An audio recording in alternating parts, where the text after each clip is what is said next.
Majora's Mask. Majora's foi o segundo Zelda lançado para Nintendo 64. O primeiro foi o Ocarina of Time, e esse é um jogo maravilhoso, considerado por muitos até hoje um dos melhores jogos de todos os tempos. Conseguir manter o legado de Ocarina of Time não deve ser uma coisa muito fácil não, né, claro? Majora's é uma sequência direta de Ocarina, e ele acontece logo depois do final de Ocarina. Link se vê perdido em Lost Woods procurando por um amigo, a qual ele perdeu também. Esse amigo nunca é revelado quem ele é oficialmente. Alguns dizem que, na verdade, esse amigo era sua fada, Navi, de quem ele se separou no final de Ocarina of Time. Outros dizem que esse personagem tem um significado mais profundo dentro da própria trama do Majora's. Dizem que ele pode ser o próprio Skull Kid, o vilão de Majora's Mask. Bom, no começo desse Zelda vemos Link sendo interceptado pelo vilão do jogo, Skull Kid, que rouba sua égua e sua Ocarina of Time. E ele acaba transformando o Link, em um Deku, uma raça de criaturas que parecem com tocos de árvore e vivem na floresta. Bom, se você joga Zelda ou já jogou, provavelmente você deve conhecer bastante sobre os Dekus, que aparecem em basicamente todos os jogos da franquia. Bom, essa é a base da história de Majora's Mask. Parece bem simplista e bem bobinha, mas é uma história extremamente profunda. E de todos os Zeldas já produzidos, Majora's é o mais obscuro, com tom mais pesado e com história mais completa também. Majora's é focado em seus personagens, focado em suas interações e principalmente em seus sentimentos. Será que Majora's ele se tornou melhor do que o Ocarina of Time, ou será que o Ocarina of Time é o melhor Zelda de Nintendo 64? Bom, Majora's é um dos meus jogos favoritos, não só por conta de ser um Zelda muito bom, numa época muito boa dos jogos, mas também por ser um jogo que fala sempre sobre a perda, sobre o luto, sobre a cura. Então, esse Zelda, na trama dele, ele tem várias repetições que basicamente falam sobre a cura, sobre você estar passando por problemas complicados, depressões, síndromes do pânico, coisas do tipo, e sobre superar isso tudo. Então, Majora's ele é uma grande analogia para os sentimentos dos seres humanos. E hoje eu vou apresentar para vocês um pouco mais sobre esse jogo que foi um dos jogos que mais marcou a minha infância.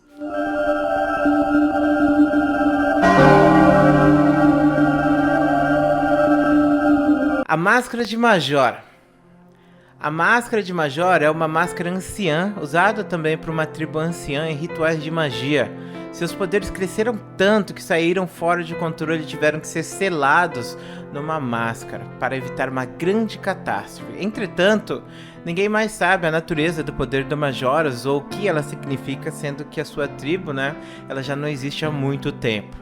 A Majora's, ela é a propriedade de um vendedor de máscaras, o vendedor de máscaras feliz da série Zelda, que é um personagem extremamente estranho. Ninguém sabe o que ele realmente é ou o que ele realmente significa, mas de qualquer maneira, em um dia na floresta, esse vendedor de máscaras, ele estava passeando pelo Lost Woods, igual o Link fez no começo do jogo, e ele acaba encontrando o Skull Kid, que faz a mesma coisa que fez com o Link, ataca ele e acaba roubando a máscara Majora. Bom, você deve estar se perguntando o que é um Skull Kid ou quem é o Skull Kid. Skull Kids são monstros da floresta que se assemelham a crianças sem rosto. Diz a lenda que uma criança que se perde dentro da floresta acaba sendo amaldiçoada e se transformando em um Skull Kid, um personagem basicamente imortal. Esse personagem especificamente, ele já apareceu anteriormente na série Zelda. Ele é um dos personagens que interage com o Link, o protagonista da série, no Ocarina of Time. O Skull Kid que a gente vê no Majora's é o mesmo que a gente encontra na floresta do Ocarina of Time e você toca a musiquinha do Lost Woods, a Saria Song pra ele. Bom, por isso faz sentido, inclusive, que ao se perder na floresta, Link estaria procurando pelo seu amigo, mas talvez esse amigo fosse o próprio Skull Kid, que ele já tinha encontrado anteriormente. Mas enfim, isso são apenas teorias, Enfim.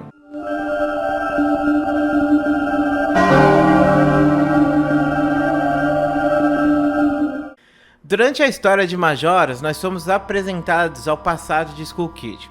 Skull Kid, como eu falei pra vocês, é um ser muito antigo, tão antigo quanto o próprio surgimento do mundo de Termina, o mundo do jogo, o mundo onde se passa Majora's Mask. Existem 4 guardiões que protegiam Termina.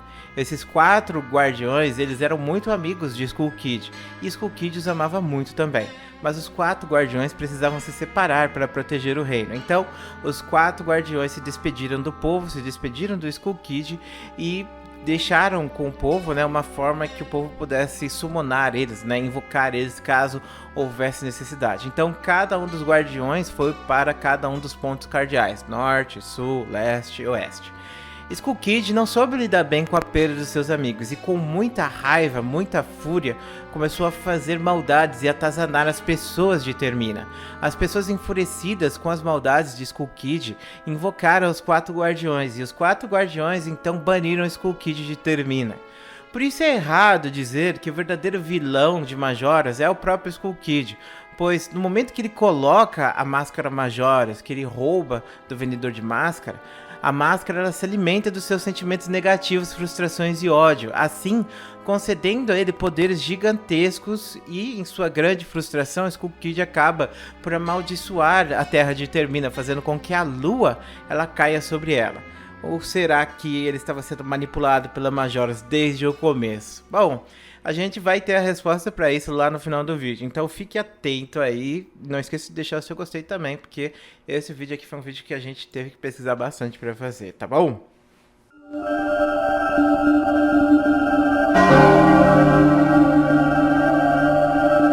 A história de Majora's não é só uma história de aventura e redenção, mas uma grande odisseia do luto. Esse jogo foi feito em torno da perda. A perda é o sentimento geral que define ele do começo ao fim. Desde o vilão que perde os seus amigos, Link que procura por alguém que foi perdido há muito tempo, o vendedor de máscaras que perdeu a sua máscara mais especial. Todas essas relações elas têm um começo, meio e fim trágico, e também um recomeço. É estranho, mas se eu pudesse definir a experiência que eu tive ao jogar esse Zelda, é de que o pior vai acontecer. Tudo vai se quebrar, e quando se quebrar, você jamais vai poder retornar. Jamais vai poder retomar os momentos felizes da sua vida, jamais vai poder ter as coisas boas novamente, jamais vai reviver aqueles momentos. Eles se foram para sempre. Mas por outro lado, o jogo também ensina que esses não são os únicos momentos felizes que você vai viver, que eles são alguns momentos que vão marcar você, mas que no fundo são apenas momentos, que vão acontecer de maneira diferente no futuro com novas pessoas, com novos ambientes e novas épocas também. Então, é como quebrar um copo de vidro e colar ele todo. Ele jamais vai voltar a ser como era, mas você pode beber coisas nele ainda. Ele não perdeu a sua função, só vai estar diferente. E em meio a tantas situações de reparação, eu vejo o quão importante é esse jogo para entender também a maturidade. O final desse Zelda é uma conquista da sua maturidade.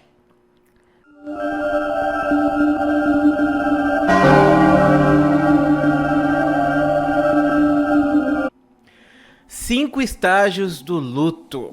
O modelo de Kübler-Ross, uma psiquiatra que desenvolveu uma incrível teoria que fala sobre como nós, seres humanos, lidamos com nossas perdas. Quando alguém próximo a nós morre, quando saímos de um relacionamento, ou quando literalmente saímos derrotados de algo, surgem os 5 estágios do luto, que são descritos tranquilamente em todos os momentos de Majora's Mask. O primeiro desses estágios é a negação, e a negação a gente vê plenamente na Cidade do Relógio, a primeira cidade do jogo. O povo da Cidade do Relógio, ele vive normalmente. A lua, ela está cada vez mais próxima. Ela está vindo em direção ao mundo do Zelda. Está vindo destruir Termina. E mesmo assim, as pessoas simplesmente ignoram isso. Elas não ligam para isso. E quando você questiona os personagens sobre a lua cair, eles falam simplesmente com ironia, com deboche. A lua vai cair? Até parece, cara. Nunca vai cair essa lua não, meu. Cada dia que passa, a lua ela vai ficando mais próxima e você também vê os personagens interagindo com essa realidade, né? Porque por mais que eles, estejam na negação, dizendo que a lua não vai cair, eles vão começando a acreditar nisso. E cada vez mais os personagens eles começam a se confrontar com isso. Quando não tem mais jeito mesmo, eles veem que a lua realmente vai cair, que não tem o que fazer, que eles vão acabar sendo mortos por causa disso, né? Muitos fogem. E o único que sobra na cidade é o prefeito, que fica sozinho, abandonado por todos os outros carpinteiros que ficavam lá ajudando ele, né, a construir o festival que ia rolar em 3 dias. Bom, o orgulho destrói ele nesse aspecto. Outros personagens também acabam se escondendo dentro da cidade, né? Que nem o mestre espadachim, que quando você conversa com ele, né, durante os dias, ele faz piadas, dizendo: hahaha, até parece, quando a lua chegar perto, eu vou lá e corto ela em pedacinhos, vai ser mais fácil assim. Mas quando chega no dia, né, da lua cair, aí ele tá morrendo de medo escondido, né? De todos os personagens da Cidade do Relógio, Link é o único que se esforça até a última hora possível para evitar o desastre acontecer.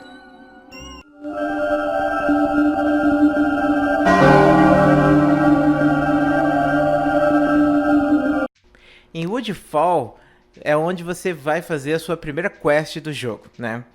No jogo do Zelda, você tem que desbloquear 4 templos e vencer esses 4 templos, né? Pra você salvar os 4 gigantes que o Skull Kid aprisionou. E quando você soltar esses 4 gigantes, basicamente eles vão ajudar você a evitar o desastre, evitar que a lua caia e destrua Termina. Bom, em Woodfall, você basicamente encontra um pântano que está totalmente envenenado. Por conta da magia do Skull Kid, né, onde ele aprisionou um dos gigantes lá no templo e tal, ele também acabou corrompendo aquela região. E é nesse lugar que a gente vê uma analogia muito interessante à raiva, né? Em Woodfall fica o reino dos Dekus. Lembra deles? Aquelas criaturas que parecem cotocos de madeira, que você inclusive se transforma em um? Então, você chega lá e encontra o rei Deku, e ele tá com muita raiva. A sua filha desapareceu enquanto investigava o que estava envenenando os rios de Woodfall. Então, ela e um pequeno macaquinho estavam próximos ao templo quando ela foi capturada por um monstro do templo. O rei Deku, enfurecido, só quer a cabeça do macaco a prêmio.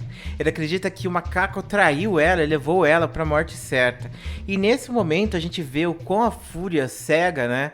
Ela pode fazer com que a gente tenha maus julgamentos.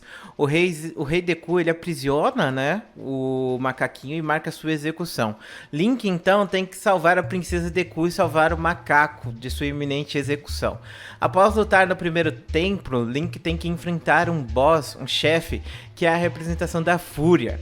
Link salva então a princesa, despolui os riachos e assim o rei Deku volta a si mesmo e liberta o macaco.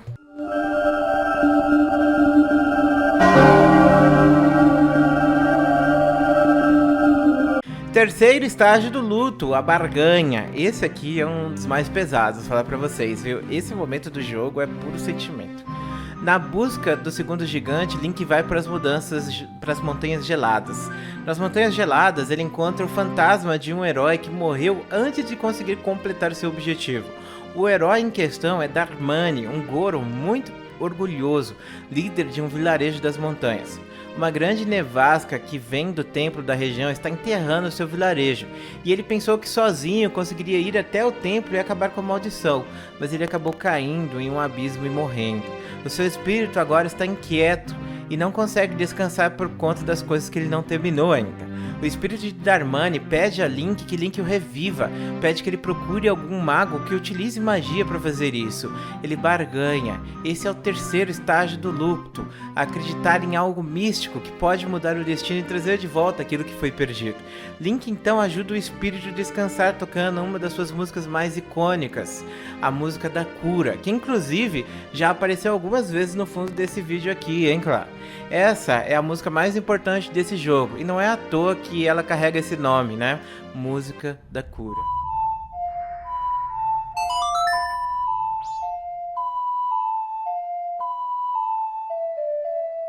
Bom, o espírito do Goron então deixa nas mãos de Link a tarefa de vencer o espírito maligno do templo, libertar o gigante e acabar com a maldição antes que seu vilarejo esteja soterrado.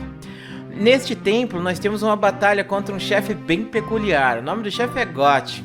E a parte interessante dessa luta é o ambiente onde ela se passa, porque é um anel, e você fica constantemente andando em círculos por ali.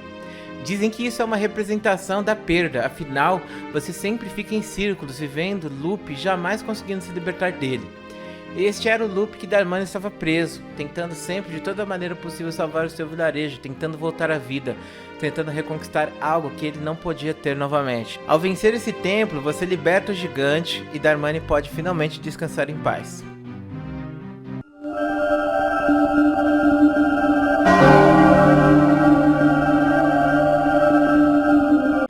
Quarto estágio, a depressão. Nesse momento você tem que ir para a região de costa, onde lá você encontra uma praia e uma Zora morrendo. Zora são personagens aquáticos da série Zelda, para você que não conhece.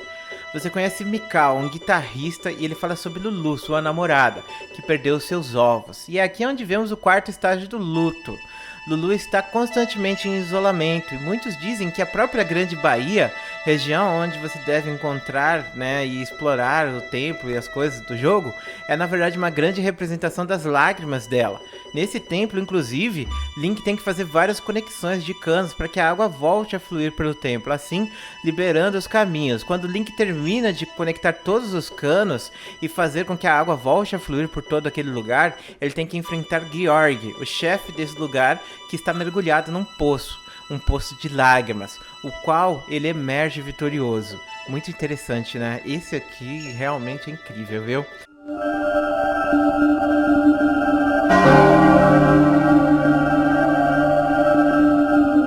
Bom, o quinto estágio do luto, ele se passa na aceitação e se passa no Vale de Ikana. O Vale de Ikana é um lugar que é basicamente considerado a Terra dos Mortos, e nesse lugar você vai encontrar pouquíssimos personagens vivos para interagir. Você precisa escalar um pico, e essa é uma jornada solitária para Link. Nesse lugar você aprende a se clonar, e você tem que se clonar para fazer diversas cópias e conseguir escalar o pico. Cada vez que você se clona, você deixa uma dessas cópias para trás, e é basicamente uma analogia às outras fases do luto que a gente passou, que você precisou superar para chegar até aqui. Próximo ao templo, você encontra vários inimigos chamados Garos, que segundo o próprio jogo, é o vazio coberto em escuridão. Acho interessante inclusive essa parte, porque você vai enfrentando eles conforme você vai subindo, e você ganha também nessa parte do jogo as flechas de luz. Então essa subida é uma representação da luta interna que existe dentro de cada um de nós, né? Da luz e escuridão.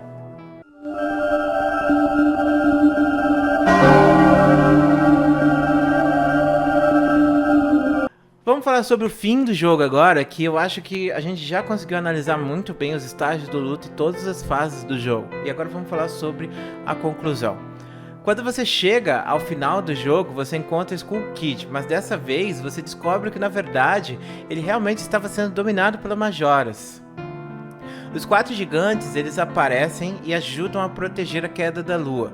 Eles seguram a lua e te dão tempo para você entrar dentro da lua e confrontar Majoras dentro da lua. Dentro da lua, você deve se livrar de todas as máscaras que você conquistou até esse presente momento do jogo. Quando Link joga todas as suas máscaras fora, ele se transforma em um adulto muito poderoso. Ao ver a representação de Majoras, nós encontramos uma criança em posição fetal. Interessante como o jogo representa tanto Majoras quanto Link, né? A representação é muito clara. É de que para que a gente amadureça, nós precisamos avançar, nós precisamos deixar aquelas coisas para trás. Nós deixamos os nossos sentimentos mesquinhos, nossos comportamentos de criança, toda aquela infantilidade, ela precisa ficar para trás para que a gente amadureça. E quando nós vemos a Majora sendo representada justamente como uma criança em posição fetal, nós podemos ver que, na verdade, Majoras é uma pessoa que não conseguiu abandonar seus sentimentos.